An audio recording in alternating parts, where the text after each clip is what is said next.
అందరికీ నమస్కారం. ఈరోజు మనం 26వ అధ్యాయం కథని విందామండి. దుర్వాసుడు శ్రీహరిని శరణు వేడుట, శ్రీహరి హితబోధ. ఇప్పుడు జరిగిందేంటి? తన కోపమే తన శత్రువు ఫలితాన్ని అనుభవిస్తూ దుర్వాస మహామునికి జరుగుతున్న పర్యవసానం ఏమిటో మనం ఇప్పుడు విందాం. ఈ విధంగా అత్రి మహాముని అగస్యునితో దుర్వాసుని కోపం వల్ల కలిగిన ప్రమాదమును తెలిపి మిగిలిన వృత్తాంతము ఇట్లు తెలపడం మొదలుపెట్టాడు. ఏమనంటే, ఆ విధంగా ముక్కోపి అయిన దుర్వాసుడు భూలోకము, సువర్ణలోకము, పాతాళలోకము, సత్యలోకము తిరిగి తిరిగి అన్ని లోకములలోనూ తనను రక్షించువారు లేకపోవుట చేత వైకుంఠమందున్న శ్రీహరి మహావిష్ణువు, శ్రీహరిని అంటే మహావిష్ణువు కడకు వేడలి వాసుదేవ, జగన్నాథ, శరణాగత రక్షక, బిరుదాంకిత, నీకన్ని ఇన్ని బిరుదులున్నాయి నాయనా అని సంబోధిస్తూ రక్షింపుము. నీ భక్తుడైన అంబరీషుడునకు కీడు దలచిన నేను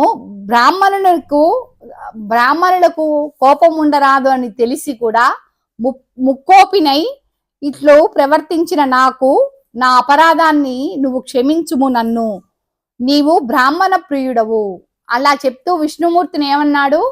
దుర్వాసుడు, నువ్వు బ్రాహ్మణ ప్రియుడు కదా, బ్రాహ్మణులంటే నీకు ఇష్టం కదా, అలాగే బ్రాహ్మణుడైన భృగు మహర్షి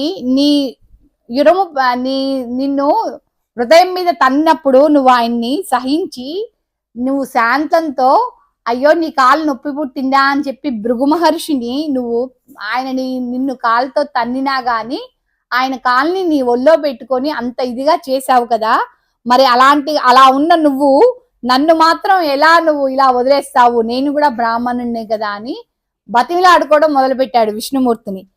ప్రశాంత మనస్కుడు అయిన నువ్వు అతన్ని రక్షించినట్లే భృగు మహర్షిని ఎట్లా అయితే రక్షించావో నన్ను కూడా అట్లాగే రక్షించు అని కోపముతో నీ భక్తునికి శాపమిచ్చిన నన్ను కూడా రక్షింపుము. శ్రీహరి, నీ చక్రాయుధము నన్ను చంపవచ్చుతున్నది అని దుర్వాసుడు శ్రీ మహావిష్ణువుని పరిపరి విధములా వేడుకున్నాడు. ఆ విధముగా దుర్వాసుడు అహంకారము వదిలి తనను ప్రార్థించుట చూచి శ్రీహరి ఏమన్నాడు? చిరునవ్వు నవ్వి ఇలా చెప్పాడు, దుర్వాస, నీ మాటలు యథార్థమే. నీ వంటి తపోధనులు నాకు అత్యంత ప్రియులు. నువ్వు ఇంత తపస్సు చేశావు, నువ్వు ఇంత మంచివాడివి, నీలాంటి వాళ్ళు నిజంగా నాకు చాలా ఇష్టం. అలా చెప్తూ దుర్వాస, నీ మాటలు యథార్థమే, నీ వంటి తపోధనుడు నాకు అత్యంత ప్రియులే. నీవు బ్రాహ్మణ రూపమును బట్టి రుద్రుడవు, నువ్వు రుద్ర స్వరూపం గలవాడివి, అంటే మహాశివుడంతటి వాడికి ఆయన జటల్లో నుంచి నువ్వు వచ్చావు కాబట్టి నువ్వు రుద్రుడవు అని చెప్తూ నిన్ను చూచిన వారు 3 లోకముల యందు భయపడుతుంటారు. నిన్ను చూసి ఎవరైనా సరే చాలా భయపడుతుంటారు కదా. నేను త్రికరణములచే బ్రాహ్మణులను మాత్రము ఎట్టి హింస కలిగించను. అంటే నేను త్రికరణ శుద్ధిగా అంటారంటే 3 కరణాలు 3 పనుల చేత నేను బ్రాహ్మణులను ఎట్టి పరిస్థితుల్లోనూ ఏమీ అనను, ఏమీ చెయ్యను. కానీ అలా చెప్తూ ఏం చెప్పాడు? ప్రతియుగమందు గో, దేవ, బ్రాహ్మణ, గోవు గాని, దేవతలు గాని, బ్రాహ్మణులు గాని సాధు జనునందలకు సంభవించు ఆపదలను పోగొట్టుచు ఆయా పరిస్థితులకు తగిన రూపములను ధరించి దుష్ట శిక్షణ, శిష్ట రక్షణ గావింతును. నీవు ఈ కారణంగా నువ్వు ఇట్లా చేస్తూ అంబరీషుణ్ణి శపించడానికి ప్రయత్నించావు కదా. నేను శత్రువుకైనను మనోవాక్కాయ కర్మలన వాళ్ళని ఏమీ చెయ్యను, ఏమీ కీడు తలపెట్టను. ఈ ప్రపంచమందు గల ప్రాణి సమూహము నా రూపముగానే చూతును. నేను సమస్త ప్రాణులని వీళ్ళందరూ నా రూపమే అని నేను అనుకుంటాను అని మహావిష్ణువు అతనికి చెప్తున్నాడు. అలా చెప్తూ ఇంకేమన్నాడంటే, అంబరీషుడు ధర్మయుక్తంగా ప్రజాపాలన చేస్తున్నాడు, కానీ అటువంటి నా భక్తుణ్ణి నీవు అనేక విధములు దూషించితివి. నీవు ఎడమ పాదంతో అతన్ని తన్నావు. అతని ఇంటికి నీవు అతిథిగా వచ్చి అంటే నువ్వే వెళ్ళావు కదా వాళ్ళ ఇంటికి అని అడుగుతూ, నేను వేలకు రాని ఎడల 12 గడియలు దాటకుండా భుజింపమని అంబరీషుడికి చెప్పనవైతివి.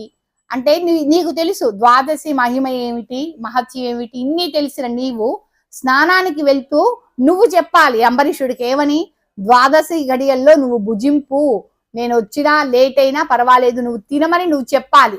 కానీ నువ్వు అలా చెప్పలేదు కదా అని చెప్తూ అతడు వ్రతభంగముకు భయపడి నీ రాకకై చూచి చూచి జలపానము చేసెను.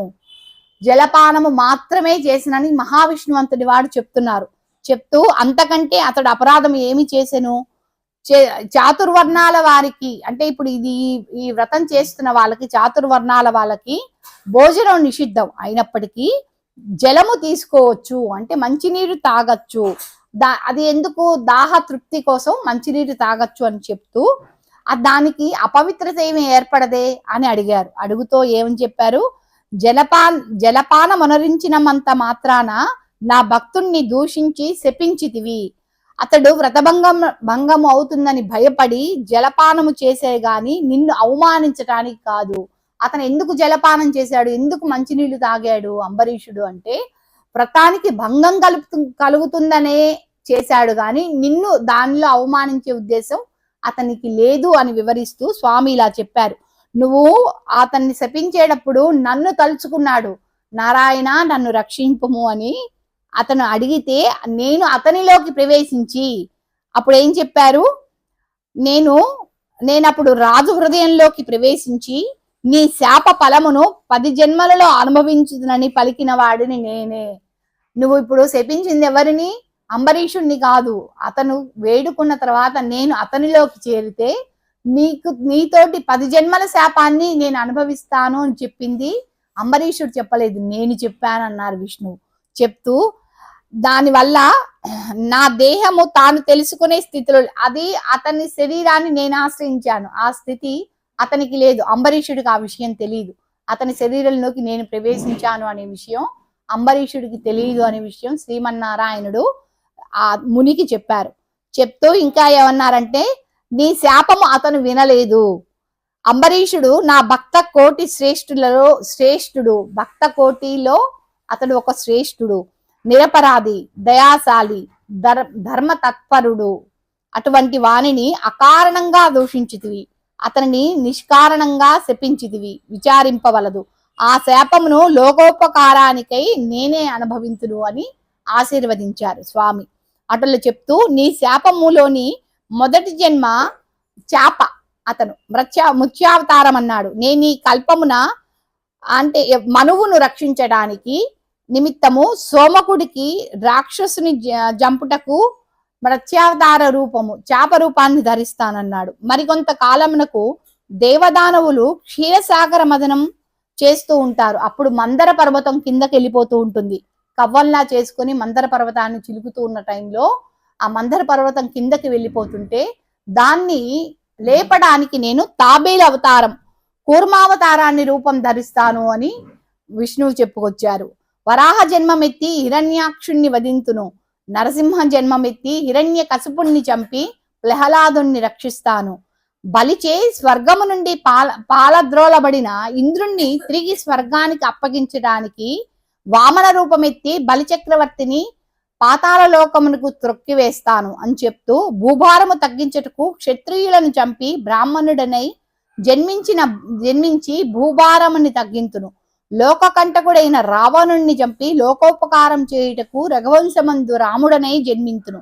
పిదప యదుకుల వంశమునందు శ్రీకృష్ణుని గాను, కలియుగమున బుద్ధుడు గాను, కలియుగాంతమున విష్ణు చిత్తుడను విప్రుని ఇంట కల్కి అని పేరును జన్మించి అశ్వారూఢుడనే అంటే గుర్రాన్ని ఎక్కి నేను వస్తాను అని చెప్తూ బ్రహ్మద్వేషులు నా అందరినూ ముట్టబెట్టదును అంటే ఎవరైతే బ్రాహ్మణులను దూషిస్తారో వాళ్ళందరినీ కూడా మట్టు పెడతాను అని చెప్తూ నీవు అంబరీషుడికి శాపరూపమును ఇచ్చిన 10 జన్మలను ఈ విధముగా పూర్తి చేయుదును.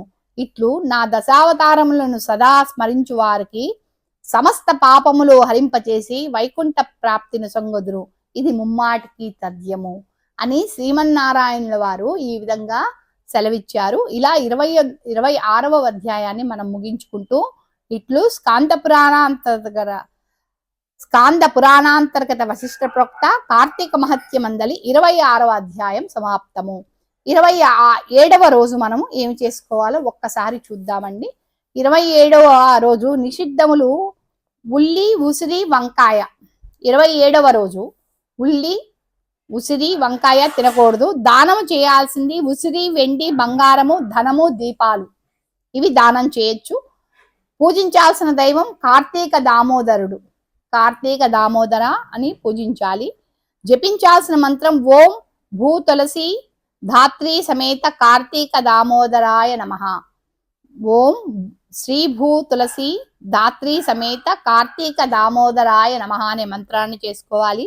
దీనివల్ల కలిగే ఫలితం ఏమిటి అంటే మహాయోగం సిద్ధిస్తుంది, రాజభోగం లభిస్తుంది, మోక్ష సిద్ధి కలుగుతుంది, మోక్ష సిద్ధి కలుగుతుంది.